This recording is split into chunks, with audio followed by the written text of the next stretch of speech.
Aula de hoje, aula de número 50.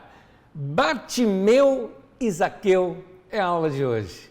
Olha que coisa legal, são 50 aulas já do nosso Didaquê. Eu não sei quantos de vocês que estão me ouvindo nesse momento já assistiram ou ouviram todas as aulas.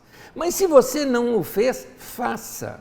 Não desperdice essa chance do aprendizado, não desperdice essa chance do crescimento. Vou te dar algumas dicas. Por exemplo, se você fala, Nésio, me falta tempo. Bom, todos vocês devem ter um celular e um fone de ouvido. Então, o que você pode fazer? Você baixa um aplicativo gratuito, como do Spotify, por exemplo, ou se você tem um iPhone, você baixa gratuitamente o Apple Podcast. É só procurar lá Carisma Didaquê ou Didaquê Carisma, e ali você tem em áudio todas essas nossas aulas. Você põe no seu celular, no seu fone, e aí, meu querido, faz o que você tem que fazer.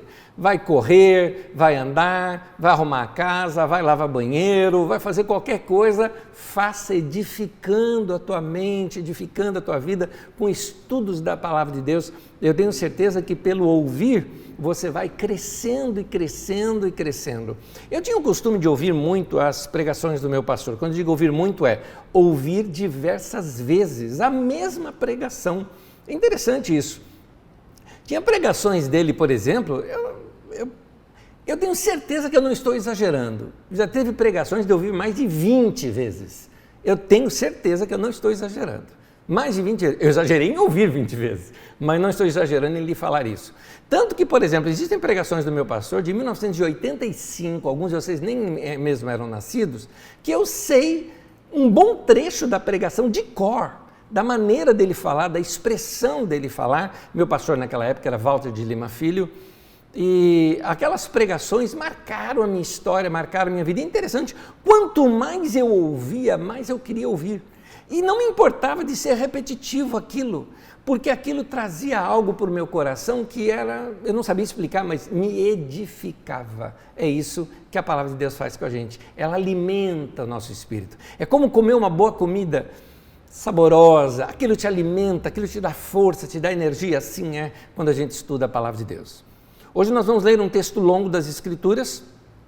Eu vou pegar desde o capítulo 18 até o capítulo 19, trecho do meio do 18 até o meio do 19 no livro de Lucas. E é importante você saber uma coisa, capítulos e versículos não fazem parte do texto original. Então, os capítulos e versículos foram colocados, se eu não me engano, pela igreja bizantina, foi colocado muito tempo depois, para que a gente localize o texto. Fica mais fácil com referência, capítulo e versículo, você encontrar um texto bíblico. Mas o corte de algumas histórias em capítulos fez com que a gente pensasse que se tratava de um outro assunto. É este o caso de hoje.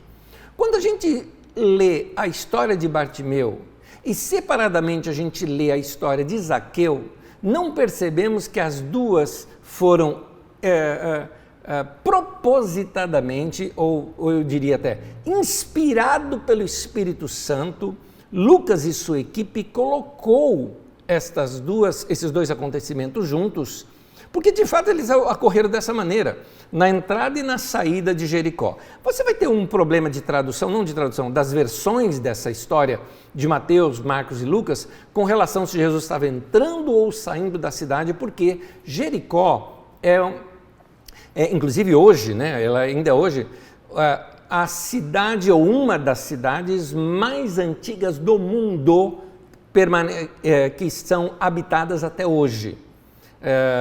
Você tem mais ou menos uns 10 séculos ou mais, mais do que isso, antes de Cristo, que Jericó já era habitada. Então você tem ali, se eu não me engano, em 5.000 a.C. ou 10.000 a.C., uma coisa assim, você já tinha populações naquele lugar.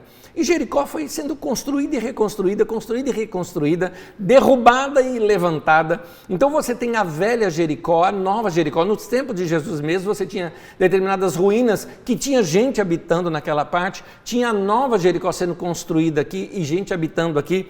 Então, se você pega o Bartimeu, por exemplo, o cego ali de Jericó, na entrada da cidade, você não sabe se Jesus está entrando ou saindo da cidade. Lucas diz que está entrando, se não me engano é Mateus ou Marcos que diz que está saindo, porque está saindo da velha e entrando na nova. Pode ser algo assim, pode ser nesse percurso. Já na história de Zaqueu, de fato ele já estava saindo para fora da cidade, porque ali você encontra uma árvore que nunca seria plantada dentro da cidade, que é o sicômoro. Então, é isso que nós vamos estudar hoje, vamos ver a lição que Jesus nos dá em lidar com duas pessoas tão opostas, de classes sociais opostas, ou seja, a classe mais baixa que tinha era o pedinte, era o mendigo. Temos aí o cego, que era o Bartimeu, sabemos que o nome dele é Bartimeu pelo livro de Marcos, e você tem a classe alta, rica e opressora, que eram os publicanos, os coletores de impostos, gente que era judeu, mas trabalhava para Roma, e você vai ver estes dois dentro da mesma história, e a história da passagem de Jesus por Jericó. Vamos ler Lucas capítulo 18, versículo 35, até o capítulo 19, versículo 10, você acompanha comigo a leitura, todos os textos citados aparecem aí na sua tela, e a sua apostila você pode baixar a partir das 9 da noite no nosso site carisma.com.br/didaquê. Vamos lá. Lucas 18, 35 diz assim: Ao aproximar-se Jesus de Jericó, um homem cego estava sentado à beira do caminho, pedindo esmola. Quando ouviu a multidão passando, ele perguntou o que estava acontecendo. Disseram-lhe: Jesus de Nazaré está passando. Então ele pôs-se a gritar: Jesus, filho de Davi, tem misericórdia de mim. Nota uma coisa, disseram para ele que era Jesus de Nazaré. Ele já disse Jesus, descendente do rei Davi. Quer dizer, a fama de Jesus já tinha chegado lá. Continuando, os que iam adiante o repreendiam para que ficasse quieto, mas ele gritava ainda mais: Jesus, filho de Davi, tem misericórdia de mim. Jesus parou e ordenou que o homem lhe fosse trazido. Quando ele chegou perto, Jesus perguntou-lhe: O que você quer que eu lhe faça? Senhor, eu quero ver, respondeu ele. Jesus lhe disse: recupere a visão. A sua fé o curou. Imediatamente ele recuperou a visão e seguia Jesus, glorificando a Deus. Quando todo o povo viu isso, deu louvores a Deus. Note, parece que a história termina aqui, mas não termina. Continuemos a história. Jesus entrou em Jericó e atravessava a cidade. Havia ali um homem rico chamado Zaqueu, chefe dos publicanos. Nota, entre os publicanos ele era o maior de todos. Ele queria ver quem era Jesus, mas sendo de pequena estatura não o conseguia por causa da multidão. Assim, correu adiante e subiu numa figueira brava para vê-lo, pois Jesus ia passar por ali. Quando Jesus chegou àquele lugar, olhou para cima. Ele disse: Zaqueu, desce depressa. Uma pergunta que a gente faz aqui ao texto: como é que Jesus sabia que o nome dele era Zaqueu? Nós vamos ver isso adiante. Eu quero ficar em sua casa hoje. Por que é que Jesus se ofereceu de ir para a casa dele? Nós vamos ver no texto também. Então ele desceu rapidamente e o recebeu com alegria. Todo o povo viu isso e começou a se queixar. Ele se hospedou na casa de um pecador. Mas Zaqueu, isso já na casa, agora a próxima cena se dá na casa do Zaqueu. Mas Zaqueu levantou-se e disse ao Senhor: Olha, Senhor, estou dando a metade dos meus bens aos pobres. E se de alguém eu extorquir alguma coisa, devolverei 4 vezes mais. Jesus lhe disse: Hoje houve salvação nesta casa, porque este homem também é filho de Abraão, pois o Filho do Homem veio buscar e salvar o que estava perdido. Até aí. Vamos começar analisando o primeiro personagem que aparece, o cego de Jericó.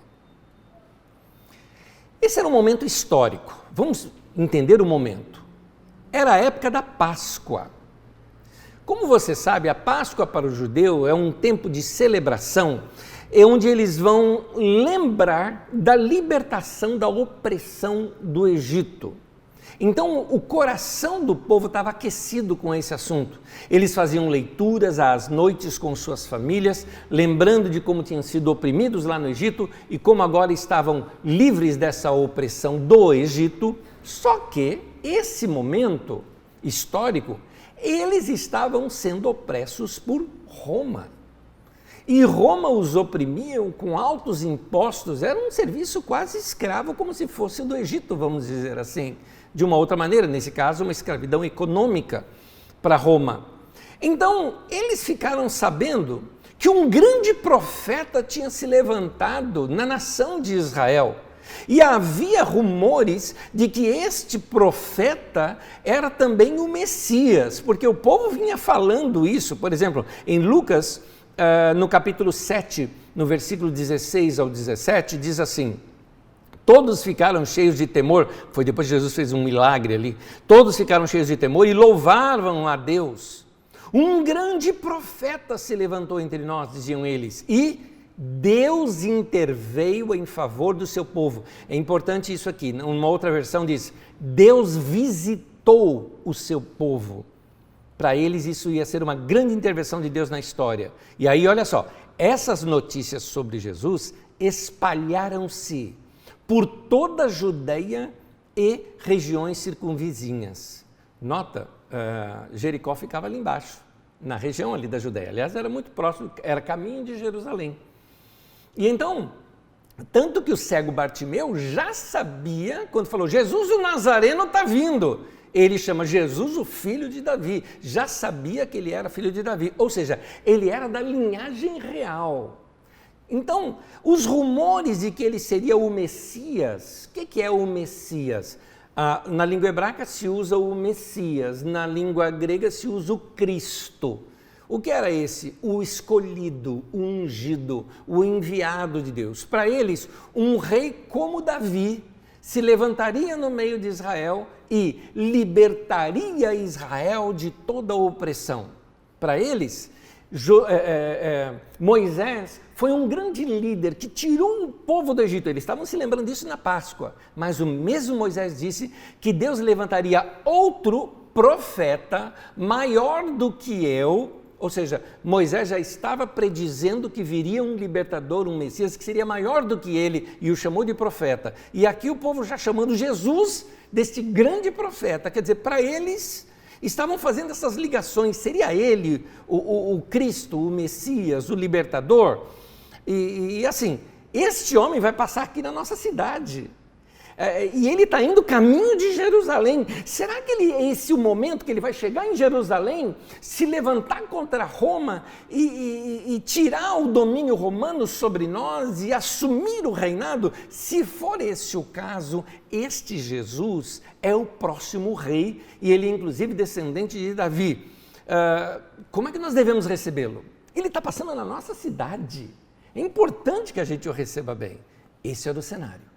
Então o povo de Jericó faz algo. Havia um costume naquele tempo de que quando alguém muito importante vinha para uma cidade, o povo saía a meio caminho da cidade, mais ou menos a 1 quilômetro, 2 quilômetros da cidade, e começava a fazer uma caminhada juntamente com aquela pessoa, entrando na cidade, acompanharia aquela pessoa, mais ou menos quando um famoso está em algum lugar e aquela multidão toda começa a seguir, só para ver o cara, né? Aquela multidão toda indo lá só para vê-lo. Quando ele sai da cidade, também se faz um cortejo até um certo ponto e depois somente a caravana dele vai adiante. Assim era naquele tempo, ficaram sabendo de Jesus, obviamente já foi aquela multidão saindo pelos portões da cidade, Jesus está vindo aí.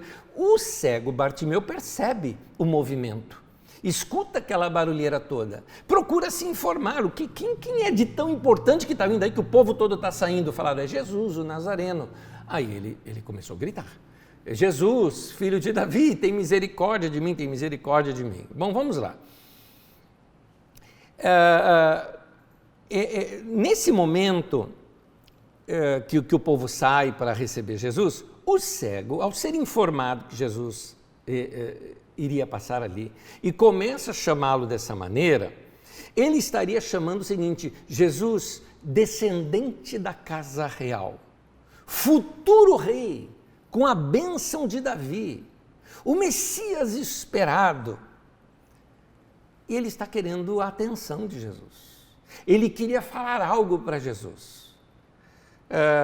E o mendigo clamava isso e as pessoas o repreendiam.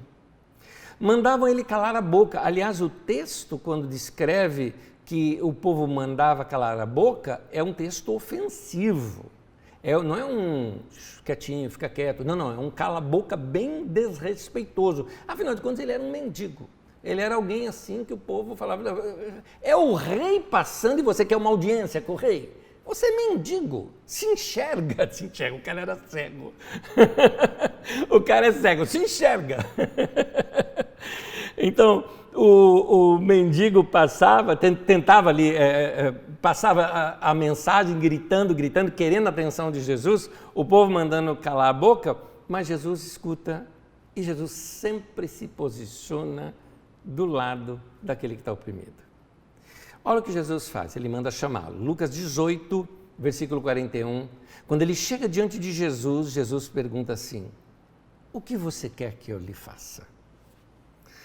Cá entre nós, essa eu acho que era uma pergunta que todos nós amaríamos que Jesus, frente a frente, nos perguntasse. Esse homem tem essa chance da sua vida, a oportunidade da sua vida. Jesus está na minha frente e está me dizendo: o que você quer que eu faça? Eu sei que para nós parece óbvio isso. O homem era cego, dava para notar que ele era cego. Então, quando Jesus pergunta: o que você quer que faça? Na nossa cultura seria óbvio, né?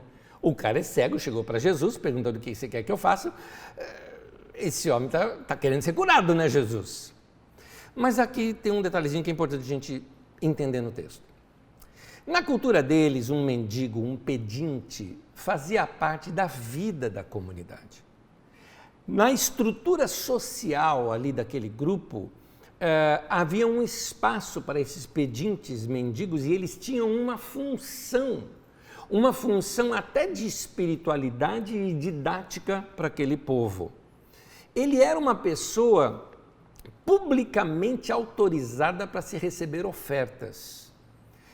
Nas pesquisas que eu fiz, eu só li comentários sobre esse assunto, mas eu não encontrei a fonte. Mas em diversos comentários que li, eles dizem que era dado a esses mendigos ou esses pedintes, e tinha que ser uma pessoa assim, tinha exatamente a descrição exatamente daquele que poderia pedir. Não era qualquer pessoa que poderia, como nos nossos dias, alguém quiser ir lá para o semáforo e pedir, pode. Naquele tempo não era assim.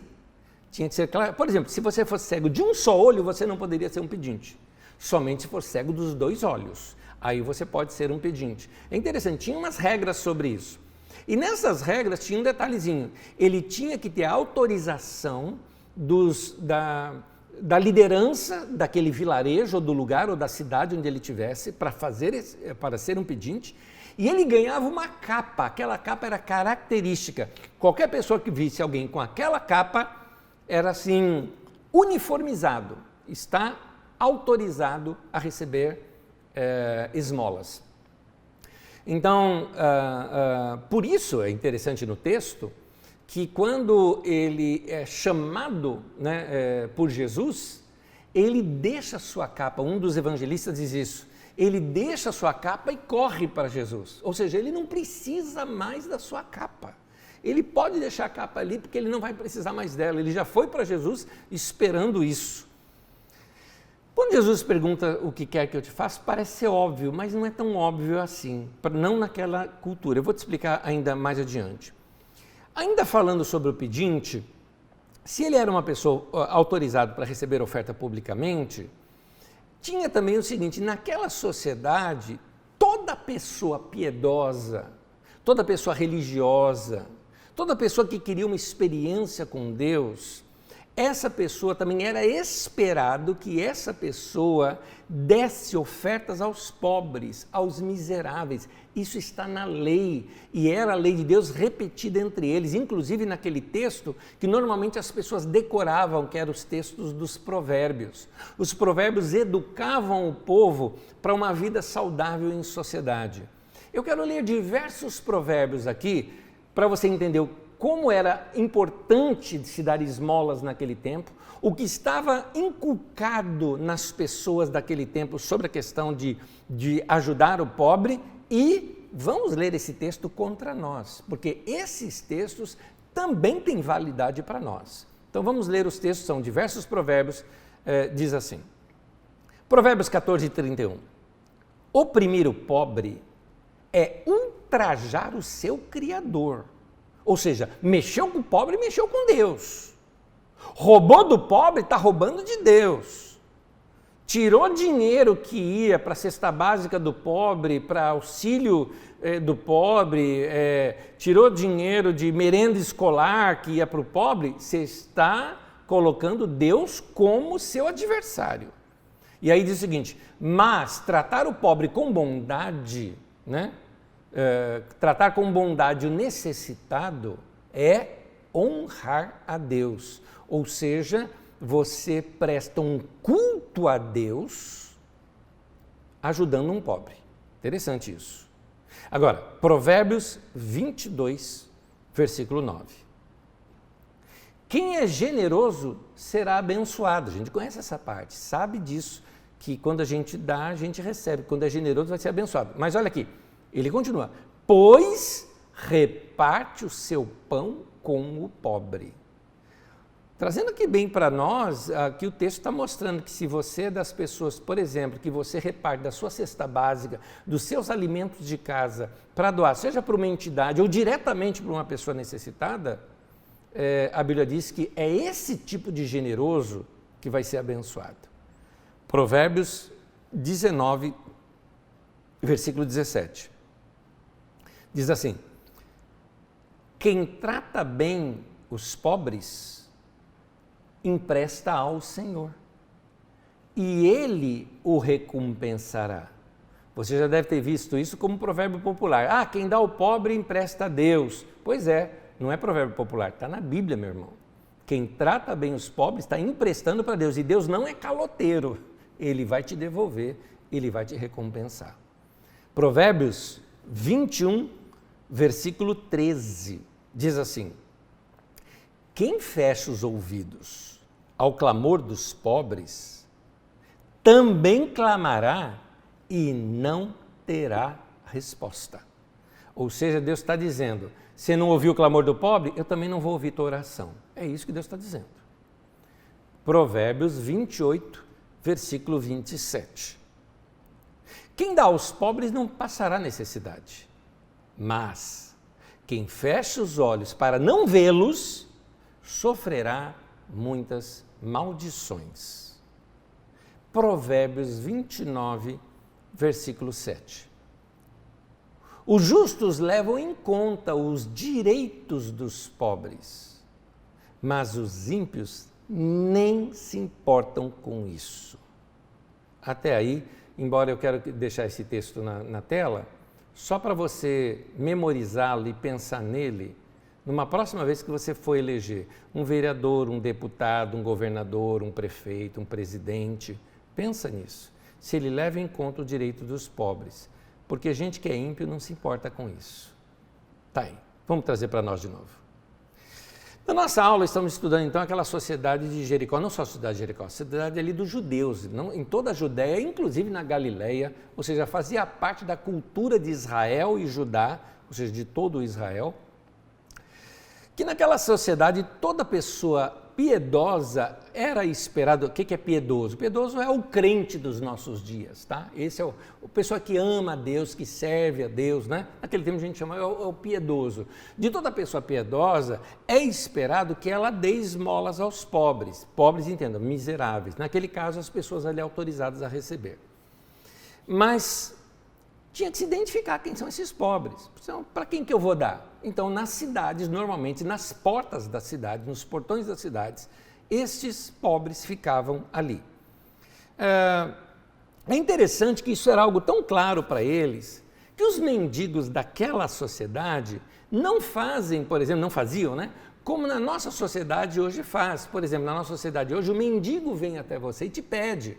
Então ele vem na porta, na janela do seu carro, alguns te constrangem, algum pega lá um papelão escrito e fica olhando para você, você fala, não tenho, e o cara continua te constrangendo diante dos outros.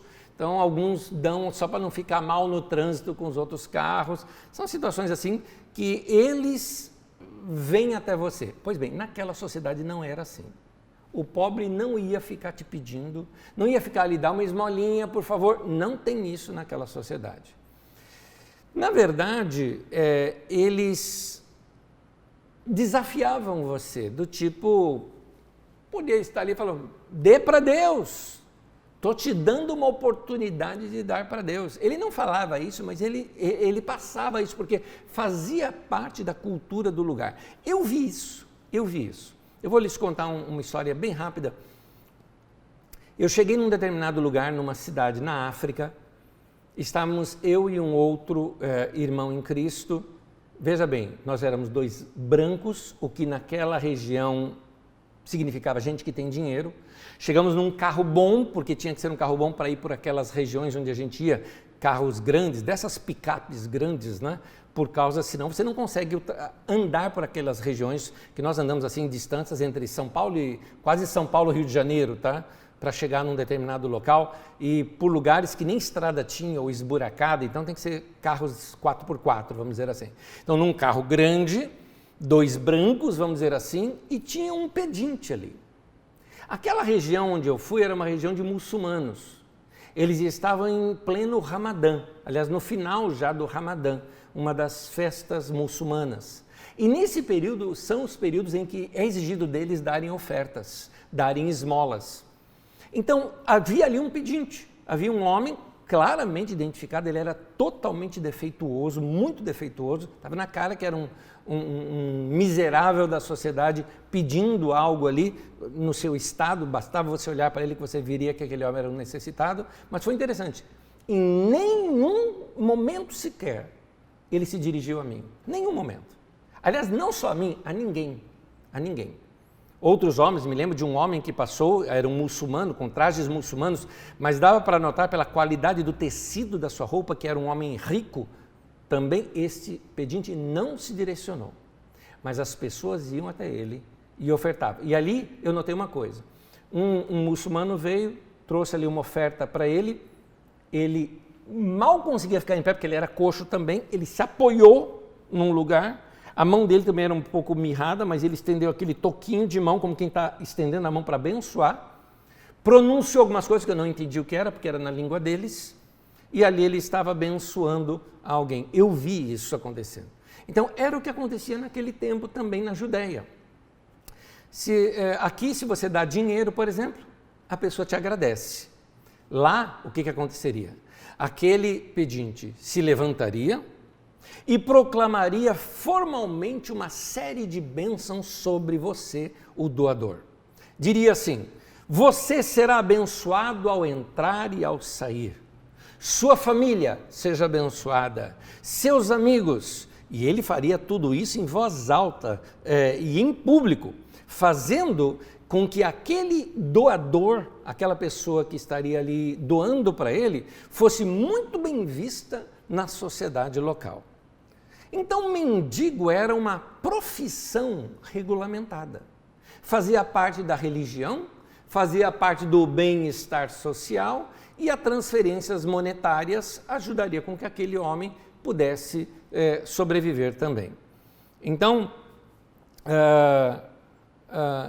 este cego da história, aqui que nós sabemos que o nome dele é Bartimeu por causa da narrativa de Marcos, mas não nessa de Lucas, este cego da história, ele não tinha nenhuma formação, ele não era um carpinteiro ou algo assim, não tinha nenhuma formação, nenhum treinamento, nenhuma experiência de trabalho.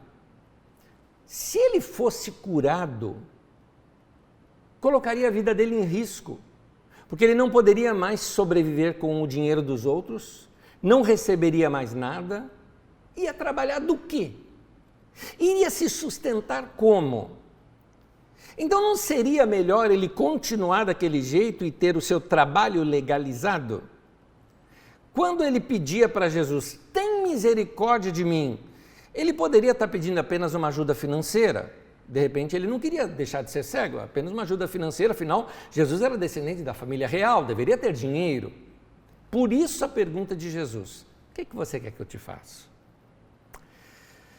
Quando o homem responde, então vamos ver aqui, Lucas 18, 41, diz assim, o que você quer que eu lhe faça? Senhor, eu quero ver, respondeu ele. Tem uma versão antiga desse texto que ainda acrescentava algo que era interessante. Dizia assim, Senhor, eu quero ser curado para que eu te veja. É interessante isso, não? Eu quero te ver, por isso eu quero ser curado. Lucas 18, 42, Jesus diz assim, Jesus lhe disse, recupere a visão, a tua fé te salvou. Nas versões da Bíblia, seja da NVI, a NVI, por exemplo, traz a tua fé te curou, a versão de Almeida traz a tua fé te salvou, mas é muito mais do que isso. Tem uma palavra grega que é colocada ali, que ela tem várias possíveis traduções na língua portuguesa. A palavra usada ali é a palavra sozo, mais adiante você vai vê-la aqui num texto, eu escrevo essa palavra para você, S-O-Z-O, né? Sozo. Ela tem um significado bem profundo. Na nossa mentalidade, quando a gente pensa em salvação, a gente pensa apenas em eternidade. A pessoa não vai para o inferno, ela vai para o céu. Então, quando a gente ouve Jesus falando, a tua fé te salvou, a gente imagina, esse homem agora vai para o céu, né? Ou, se a gente traduz sozo como curado, Jesus está apenas dizendo, muito bem, você está curado. Não é nada, você foi curado, feliz da vida, é isso aí, você está livre da tua doença. Como aquele povo, a sua cultura e a sua doutrina não pensavam em termos de céu e inferno, o que eles pensavam é que a bênção de Deus para eles era a vida. A bênção de Deus para eles era estar vivo, melhor ainda, pleno em vida. Então, salvação para eles significava uma vida plena. Por isso, quando Jesus fala, eu vim para que vocês tenham vida e uma vida abundante, aquilo para eles era salvação. Era vida boa, ou seja, ser curado, ser livre, podendo viver em toda a sua plenitude. Em outras palavras, homem, você nunca mais vai ouvir um cala-boca, como o povo aqui falava com você, porque agora você simplesmente está curado, você não é mais um mendigo, você não é mais uma pessoa que a sociedade vai te oprimir. Segunda coisa, sozo, você foi liberto, porque a palavra sozo também pode ser traduzida assim. Homem, você está liberto dessa opressão social. Você não tem que ficar fazendo cena de que você está querendo abençoar as pessoas e você ser pago por aquilo. Você é livre para ser aquilo que você quer ser. Você é livre para isso. Então, este homem estava salvo, estava sozo, né? Estava livre daquilo que tirava dele a alegria de viver. Livre daquilo que consumia a sua vida, livre da opressão que aquela sociedade lhe impunha, livre para ver o mundo, para olhar para a vida, para ver cores, para ver rostos, para ver expressões. Este homem estava livre. Mais uma vez, Jesus se coloca do lado do oprimido. E quem era o opressor? A sociedade.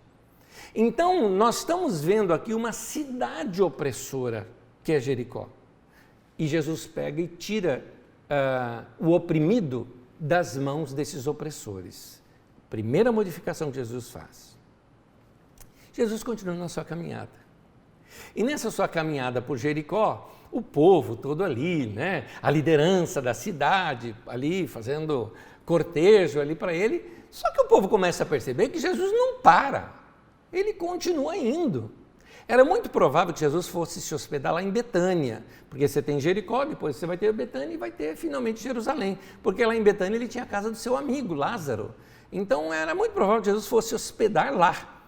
Mas o povo de Jericó queria que Jesus se hospedasse lá em Jericó, afinal de contas, iriam receber o rei, o filho de Davi, não é? O futuro rei.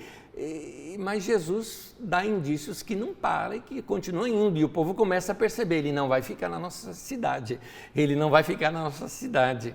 Finalmente ele passa os portões da cidade, e o povo educadamente, vamos pelo menos fazer um cortejo para ele, não é? É isso que a gente tem que fazer. Ele não ficou na nossa cidade, mas temos aqui o privilégio de estar vendo Jesus de Nazaré aqui passando. Então continuaram acompanhando. Mas aí se dá uma outra cena. Um outro personagem aparece na narrativa. E esse personagem é interessante como ele contrasta com o personagem anterior. O personagem anterior era pobre, miserável e oprimido. Esse personagem era rico, um dos mais ricos da cidade e opressor. Ele era um homem que trabalhava para Roma. Ele não era romano, ele era judeu. Um judeu que se candidatou a uma profissão. É como se ele mandasse um currículo, seria mais ou menos isso nos nossos dias, né? Ele se candidatou para se tornar um cobrador de impostos para Roma, porque ele conhecia muito bem a sociedade de Jericó. Lembrando, ele era chefe dos publicanos, tinham vários cobradores de impostos, ele era o chefão dessa máfia. Por que máfia? Porque ninguém sabia, na verdade, o quanto que era para cobrar de imposto. Roma, se falasse assim, olha, eu quero que de cada comerciante você cobre 2, ele chegava lá no comerciante com soldados romanos junto com ele, chegava lá e falou, a sua conta você tem que pagar 5. E o cara, mas como é que eu vou pagar 5 e tudo mais? Ninguém sabia, ele pagava os 2 para Roma. E um detalhe, Roma não se importava se ele cobrasse 5. Roma não se importava com isso, porque era dali que ele tinha que tirar o salário dele, dos seus e tudo mais. Então, o publicano cobrava quanto queria cobrar. E se a pessoa não pagava, estavam ali os soldados para prender a pessoa. Então, um publicano era alguém odiado na cidade. Primeiro que ele era um grande traíra, porque ele era judeu levando dinheiro para Roma. Segundo que normalmente esses homens extorquiam muito e eram ricos à custa do imposto que o povo pagava. Muito bem. Jesus começa a sair ali de Jericó. E já na saída, esse personagem aparece. Esse personagem, que era Zaqueu, o texto mesmo nos informa que ele era muito rico. E ele se tornou rico com o abuso que ele cometia como cobrador de imposto. Às custas do povo, ele tinha o dinheiro dele. Muito odiado. E aí então surge esse problema de Zaqueu com a multidão, porque o texto diz o seguinte, que Zaqueu queria ver Jesus. Mas ele não conseguia por 2 motivos. Ele era baixinho. Segundo, ele era odiado por aquela multidão, ou seja, era um perigo para Zaqueu estar no meio da multidão. Ele tinha extorquido algumas daquelas pessoas. Algumas pessoas talvez o queriam ver morto e não perderiam uma oportunidade de fazê-lo. Um homem como ele, se fosse reconhecido no meio da multidão, poderia ser linchado, ou poderia simplesmente, ele era baixinho, né? Facilmente seria oculto no meio daquela multidão, alguém chegaria por trás dele no aperto da multidão, enfiaria uma faca nele, assassinando, um grito abafado no meio daquela multidão, daqui a pouco da multidão anda e queriam notar, tem um cadáver no chão. Isso acontecia naquele tempo.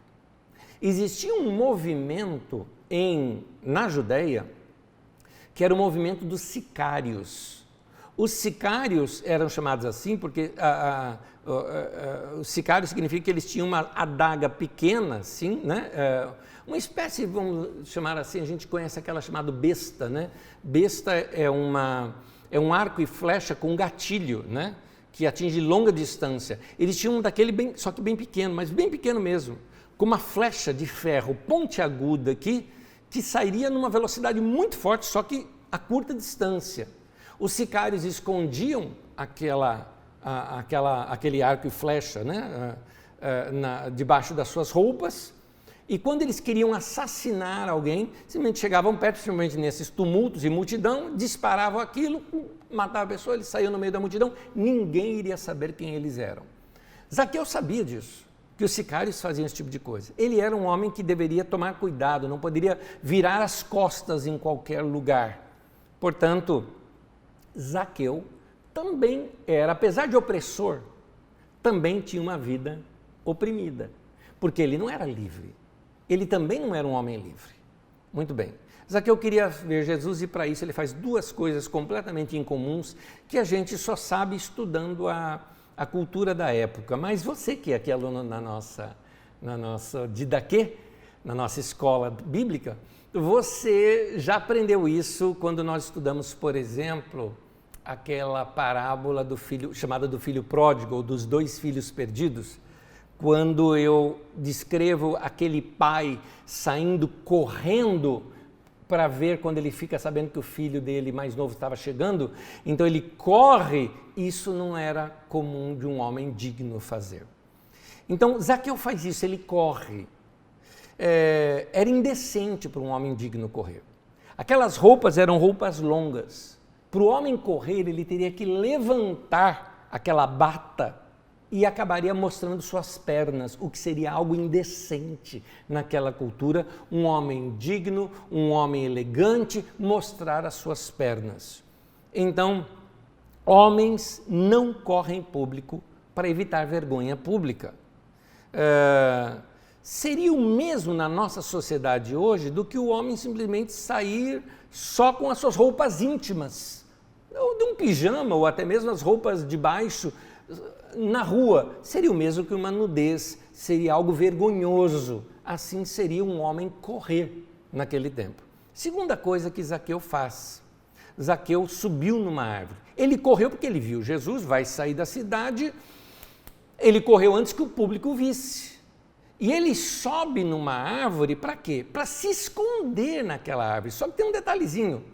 Homem também não sobe em árvore. Subir em árvore é coisa de criança. Só para vocês terem uma ideia, eu até deixei isso registrado na sua apostila, entre 1961 a 1964, um embaixador dos Estados Unidos no Egito, chamado John Bade, ele subiu numa árvore para arrumar um fio de energia elétrica na sua casa, lá no Cairo, no Egito.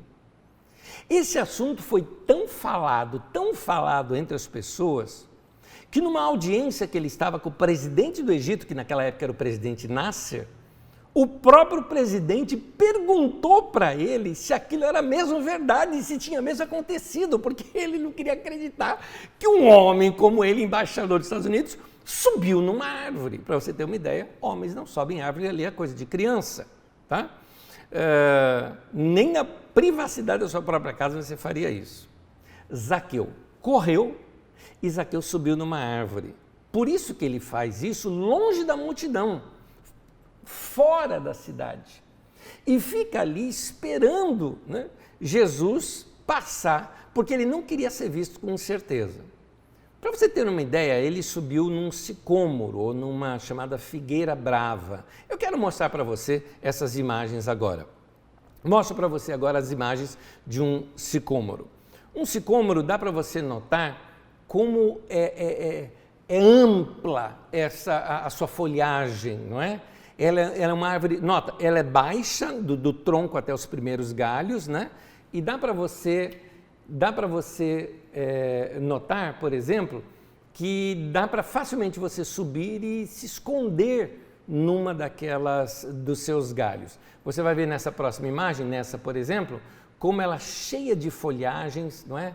Eu acho que essa é a última, né? São só 3 que eu tenho, né? Isso. Põe a primeira para mim de novo. A primeira acho que ficou mais clara. Isso. Nota, um homem pode se esconder ali, facilmente. Foi isso que Zaqueu fez. Ele estava num lugar alto, ele tinha visão de onde Jesus estava e era fácil de subir, mesmo ele sendo baixinho, mas também fácil de se esconder. Lucas capítulo 19, versículo 4,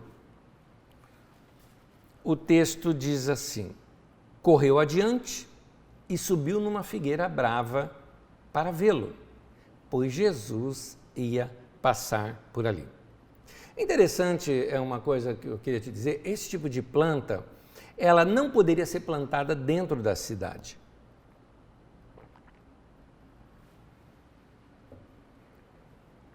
Essas árvores possivelmente eram de origem egípcia e elas eram normalmente usadas para fazer rituais debaixo dela, rituais de bruxaria, né, de feitiçaria. Eram feitos debaixo dessas árvores fortes e frondosas. Como os judeus eram muito supersticiosos, principalmente com relação a impurezas, sacrifício impuro, culto pagão, para ele você se tornaria impuro se você simplesmente ficasse debaixo de uma figueira como essa. Por exemplo, fariseus religiosos nunca ficariam sequer à sombra de uma figueira como essa, dessa chamada figueira brava, ou dos sicômoros, tá? É um outro tipo de figueira, não é a figueira dos figos que a gente conhece. Então, essas árvores só poderiam existir fora, inclusive, da estrada, para que a sombra dela não cobrisse a estrada. Então, estava ali um pouquinho distante, um pouquinho diferente, estava aqui a saída da cidade. Inclusive, numa Mishnah é um comentário, né? Num comentário judaico, comentário em cima de textos bíblicos, dizia que a árvore não poderia ser plantada senão numa certa distância da cidade, algo em torno de 22 metros para fora dos muros da cidade, para que a árvore crescendo, os seus galhos não cobrissem uma parte da cidade ou uma casa ou algo parecido. Muito bem, nessa árvore cheia de folhagens muito densas, é que Zaqueu sobe para ser escondido ali da multidão, porque Zaqueu não era nada religioso. Então ele subia ali de boa e falou, aqui ninguém vem, porque ninguém ia subir numa árvore daquela. Muito bem. Na narrativa, Jesus sai da cidade. Certamente ele foi convidado para ficar, ser hospedado. Seria uma honra para aquele povo de Jericó ter podido hospedá-lo por lá, mas ao ver que Jesus não ia ficar, um certo descontentamento ali no coração do povo. Mas Jesus está saindo. Só que aí Zaqueu é localizado. Pelo texto, nós sabemos que Jesus para no lugar, olha para cima e vê Zaqueu lá naquela árvore e chama Zaqueu pelo nome. Como é que ele sabia que aquele homem que estava lá em cima chamava-se Zaqueu? A melhor explicação que eu encontro para isso é que Jesus soube do nome do Zaqueu quando ouviu alguém certamente falando o nome dele, ou seja, zombando dele ou principalmente xingando Zaqueu. O mais provável é que a multidão viu Zaqueu, um publicano, um pecador, um homem detestável, ainda subindo num sicômoro, então começou a zombar dele, um homem numa árvore. Isso lembra que eu falei que lá não se sobe em árvore um homem? Aproveitar é o momento. Como era uma multidão de gente que o detestava, eles agora estavam todos unidos nesse sentido, né? Estavam em maioria, aproveitando o momento para poder xingar Zaqueu. Em outra oportunidade eles não iam conseguir fazer isso, porque quando ele cobrava imposto, ele era sempre escoltado por soldados romanos. Se mexesse com um homem desse, era preso. Mas ali no meio da multidão toda, não dava, era assim, se você queria xingar o Zaqueu, agora era a chance, afinal de contas você estava em maioria, e você poderia xingá-lo e aquilo não iria te fazer mal, não, você seria um anônimo xingando a ele. Então, lembra de um detalhezinho, gente, era a época da Páscoa, lembra que eu comecei ensinando isso? A mentalidade do povo estava assim, Páscoa nos lembra a libertação do Egito. O Egito para nós agora é Roma. Temos ali um traidor dos judeus e cooperador de Roma. A coisa estava ficando tensa.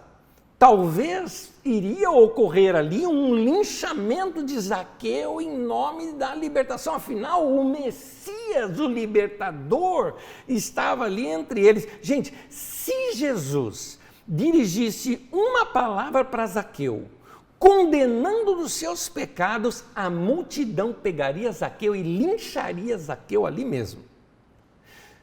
Jesus, então, nesse momento, tinha que decidir algo e rápido, porque senão a multidão iria linchá-lo. E se Jesus falasse alguma coisa contra Zaqueu, aí a multidão, era autorização para a multidão linchá-lo. Jesus faz uma coisa completamente inesperada. Jesus chega para Zaqueu e falou: Zaqueu, desce daí, eu vou para a tua casa, eu vou pousar na tua casa. Jesus se convida para ir para o jantar, para estar com Zaqueu, para ficar lá com ele. Agora, por que Jesus fez isso? Lembra que lá atrás, quando eu falei do Bartimeu, eu disse: Jesus sempre fica do lado do oprimido? Primeiro, ele ficou do lado de um oprimido pobre, que era oprimido pela multidão. Agora, Jesus ficou do lado do oprimido rico, que também, naquele momento, estava sendo oprimido pela multidão. O homem seria morto, e Jesus se posiciona ao lado dele. Lembra daquela mulher que foi trazida diante de Jesus e queria ser linchada ali, apedrejada? E Jesus se coloca em defesa daquela mulher? Com essa atitude, Jesus fez algo interessante. Ele desvia a murmuração daquela multidão que estava em cima de Zaqueu, ele desvia para ele, para si. Mais ou menos assim: eles não vão me linchar aqui, vão ficar com bronca de mim, não vão me linchar. Mas se eu deixar isso com Zaqueu, eles vão linchar o Zaqueu. Então Jesus sofreu o desagrado para poder livrar o Zaqueu, para poder salvar, sozo, o Zaqueu. A multidão ficou: como assim? Ele vai dormir na casa de um cara impuro? Ele vai comer. Para eles, comer era algo muito sagrado. Comer você só come com quem você tem aliança. Comer você só come com gente igual a você. Ele vai comer com um homem impuro? Desse jeito, Jesus vai ficar impuro se ele fizer isso, pensava aquele povo. Próxima cena se dá dentro da casa do Zaqueu. A atitude de Jesus marcou o Zaqueu. O texto é muito rápido, como é característico dos textos da época, dos textos do Novo Testamento são assim.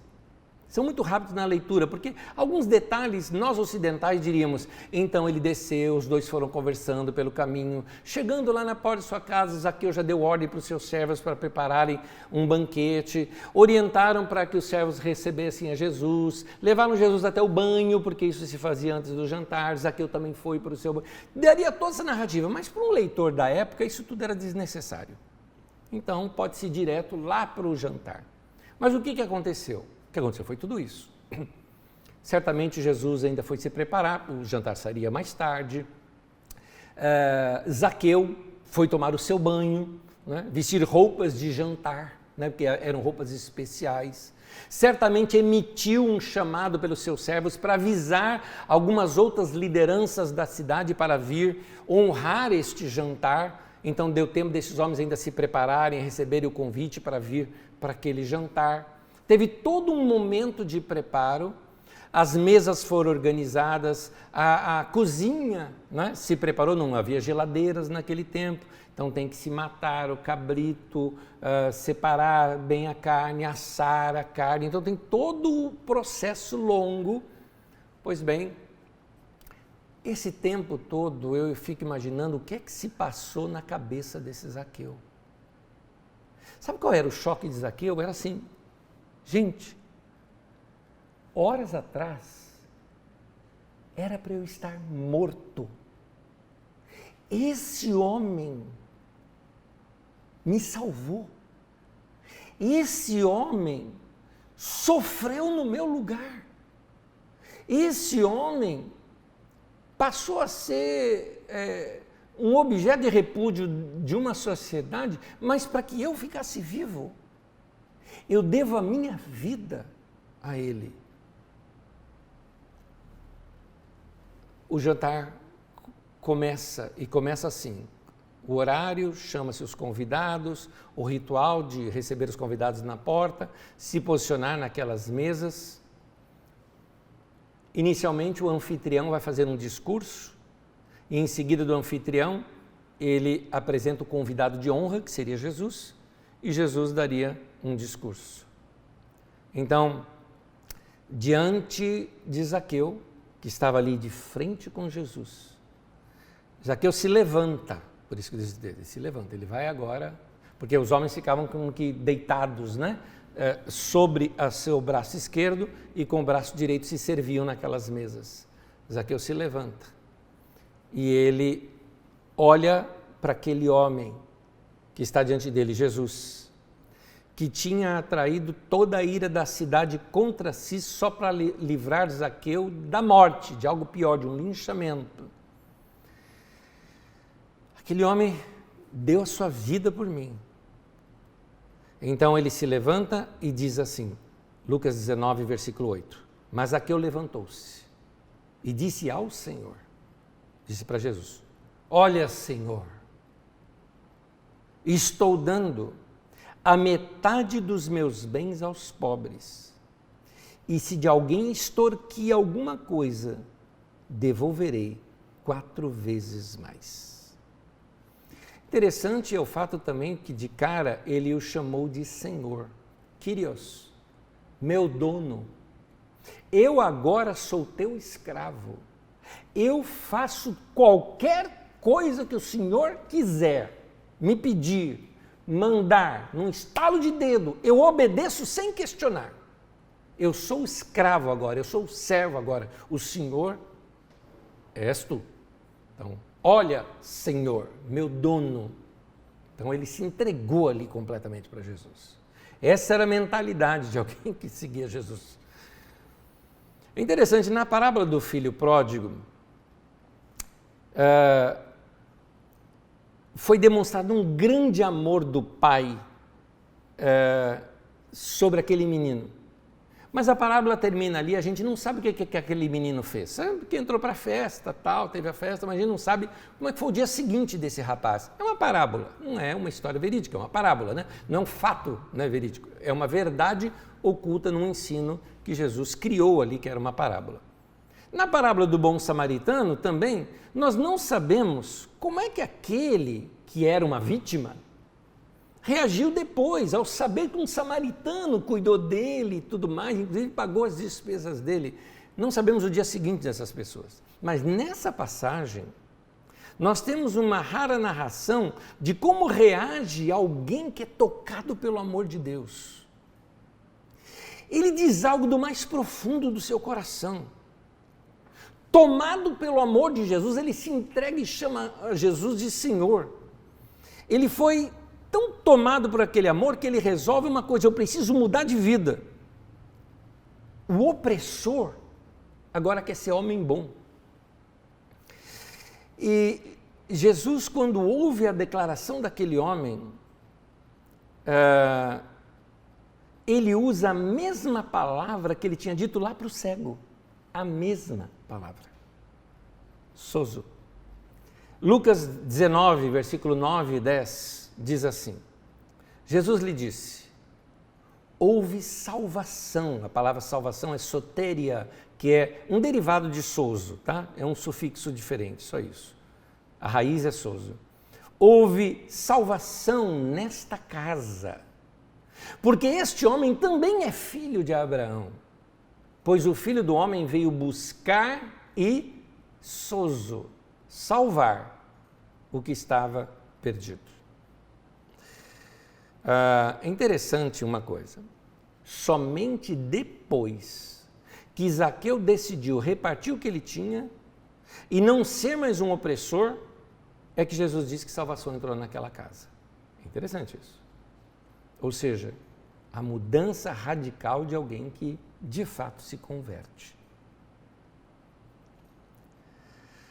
Nessa história, eu estou terminando aqui a história em si. Depois eu quero fazer algumas conjecturas com vocês antes de terminar a aula. Nessa história, num só dia, Jesus muda 3 coisas.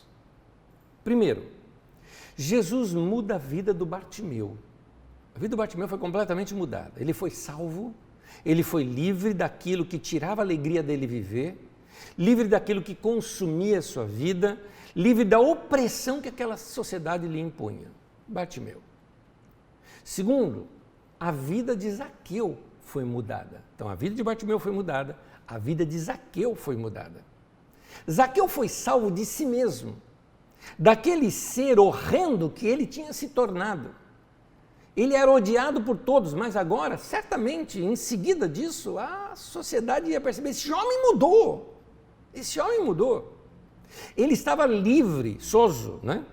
Ele poderia ter de novo a alegria de viver, agindo como Zaqueu agiu, repartindo os bens dele, falando, eu oprimi algum de vocês se sentiu oprimido por mim, que achou que eu cobrei mais do que eu devia? Me mostra isso, que eu te pago 4 vezes mais. Todo mundo falou, não existe cara assim. Não existe publicano desse jeito. Então Zaqueu, de odiado, vai passar agora a ser um querido na cidade. Terceiro, a vida daquela cidade inteira foi mudada. Até agora, aquela cidade era uma cidade opressora. E Jesus, até para aquela cidade opressora, ele foi misericordioso. Agora, aquela cidade, eles estavam livres de um cobrador de impostos opressor, e agora a população da cidade pagaria somente o que era devido e não haveria mais extorsão, corrupção naquela cidade. Aquele homem era chefe de todo aquele comando. Então, Jesus demonstrou paixão pelo mais pobre, pelo mais rico, por toda a classe média, por toda a cidade. Jesus é simplesmente fantástico. É demais quando a gente olha esses textos bíblicos com cuidado e vê a reconstrução de uma sociedade toda a partir do que Jesus faz. Isso me fascina, fascina. Eu praticamente terminei a aula e terminei o estudo. Eu deixo algumas conjecturas aqui que depois você lê na sua apostila, vai ter mais coisa na apostila do que eu vou te falar nesse momento, mas só 2 conjecturas rápidas, uma em Zaqueu e uma no Bartimeu. Minha pergunta pessoal agora, conjectura minha, como é que será que Zaqueu passou agora a olhar para as pessoas? Porque Bartimeu era um cego que não via, e Zaqueu era um cego que via. Porque ele olhava para as pessoas, mas ele via números. Pessoas eram números. Vamos trazer para a gente? Como é que você vê as pessoas? Como é que você, marido, vê a sua mulher? É só um objeto de uso para você? Alguém que, ela cuida de mim, ela arruma a minha casa, é isso que você vê? Então você vê a sua mulher como uma empregada. Como é que você, mulher, vê o seu marido? É só um provedor para você? Né? O marido é o que traz dinheiro para dentro de casa, é um homem bom. É só assim que você vê? Ou você consegue enxergar a pessoa por detrás daquilo que a pessoa de fato é? O modo como você olha as pessoas fala bastante daquilo que você realmente é.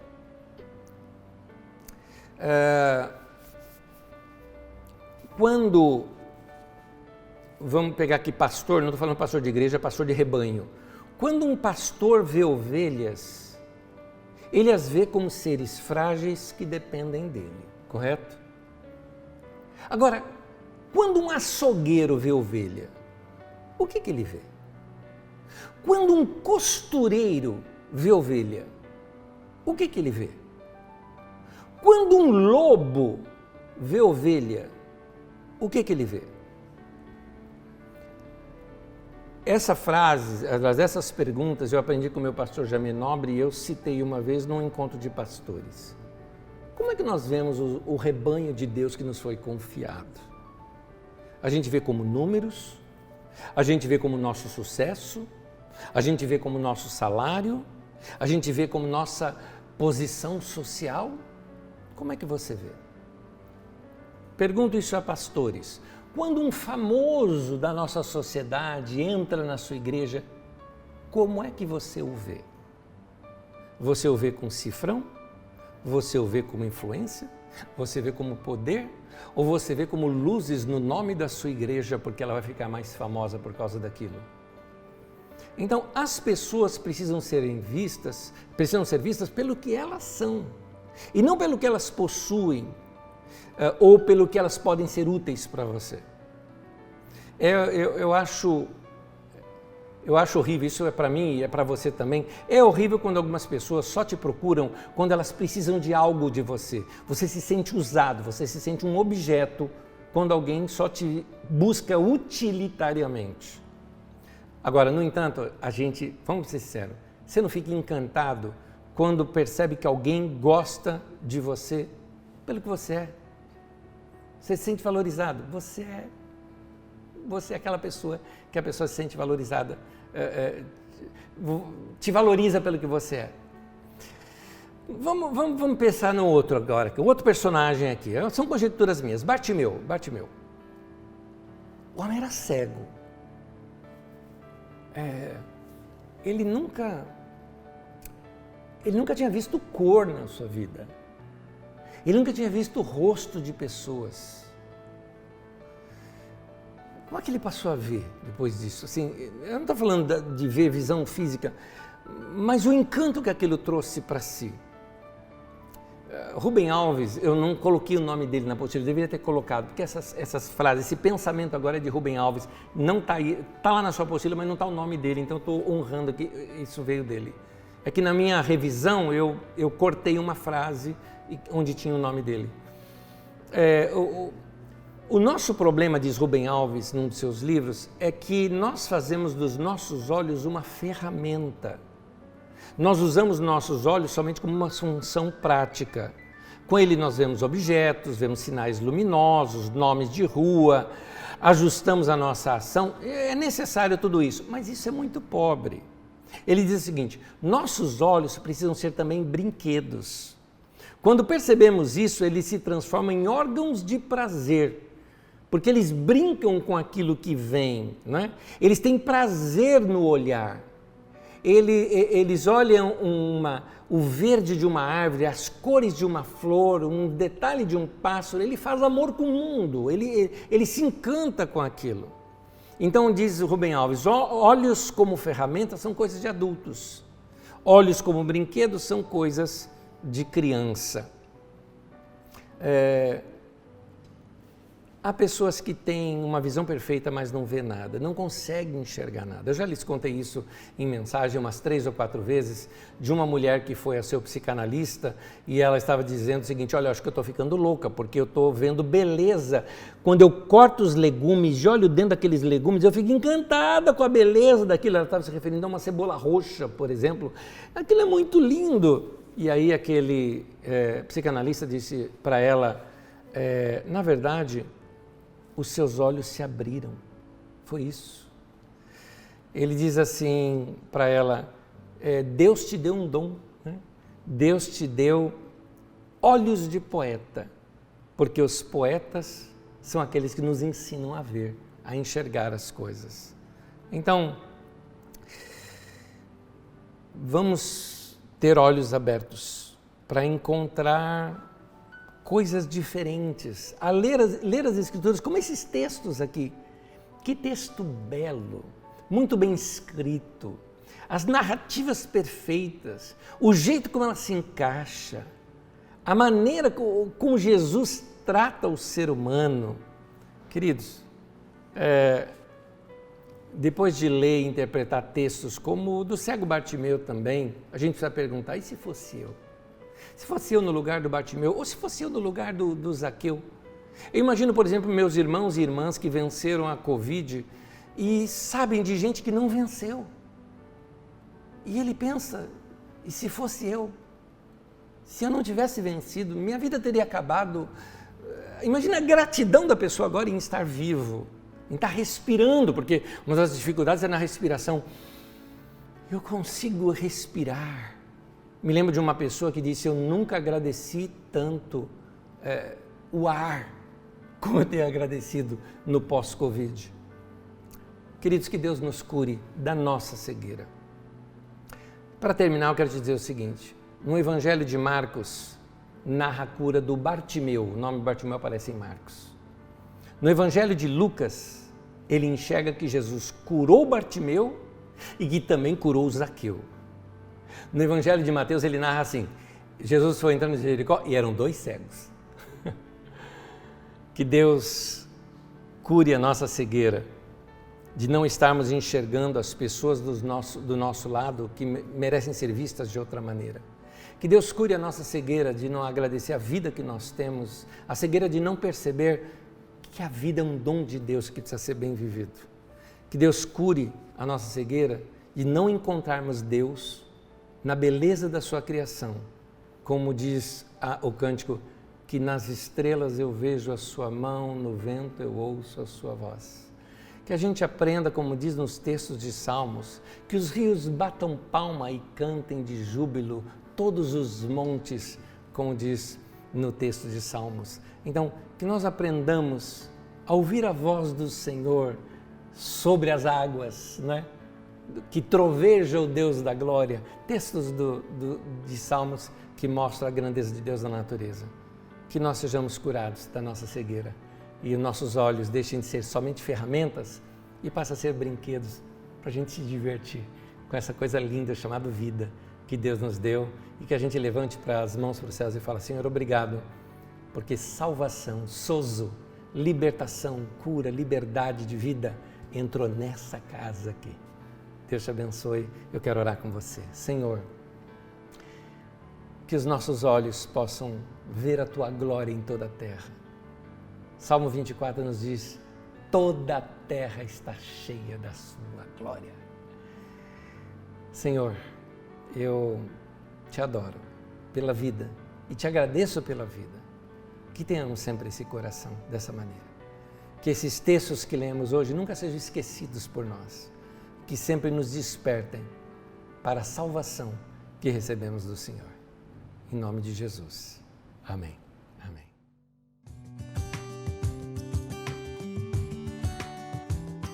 Muito bem, voltando aqui para as nossas perguntas.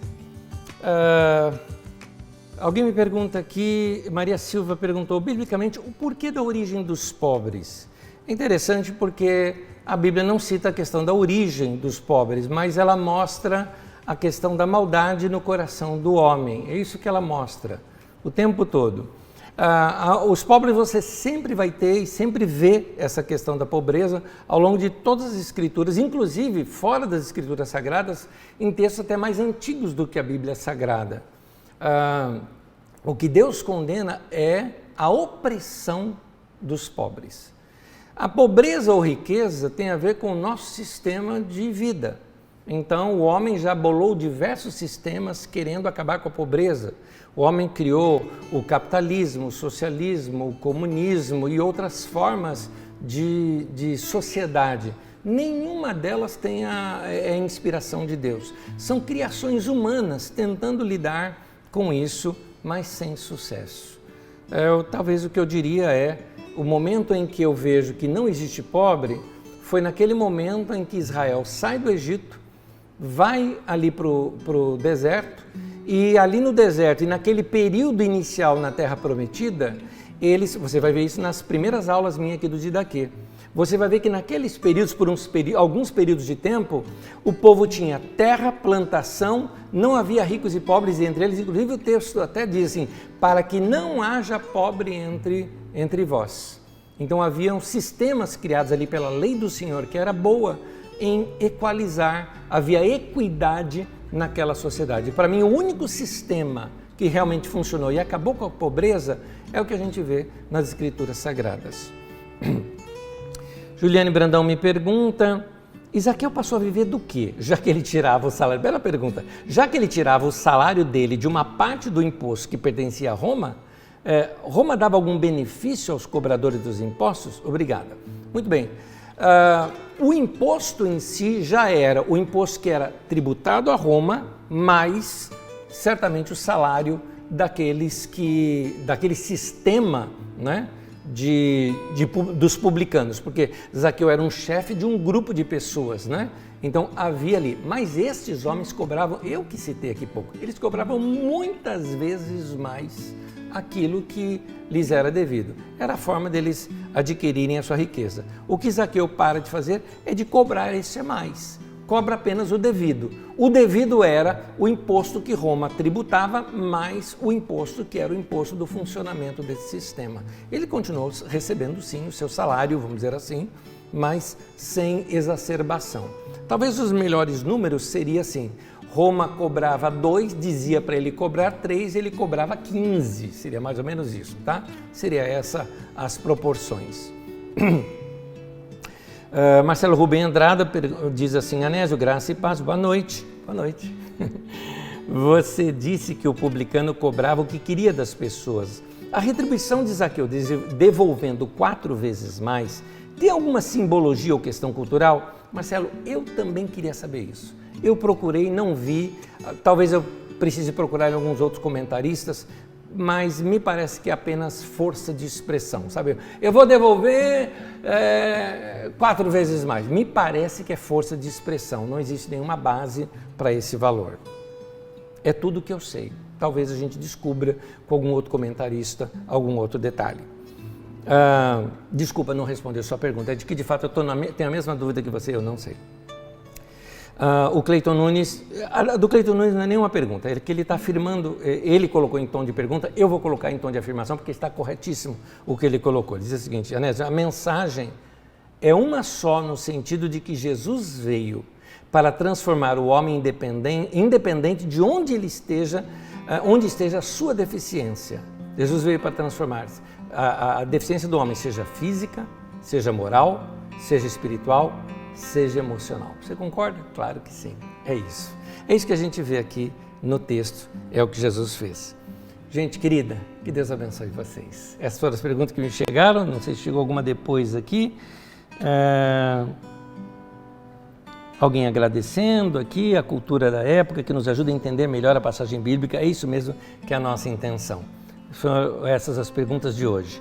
Gente querida, que Deus abençoe. Revise essas aulas, tenho certeza que você vai aprender ainda muito mais com seus estudos pessoais. Deus te abençoe. Terça que vem a gente volta com o nosso Didaquê. E domingo eu entro 9h15 da manhã com uma entrevista muito gostosa e às 10 da manhã com o nosso culto. Deus te abençoe e até lá.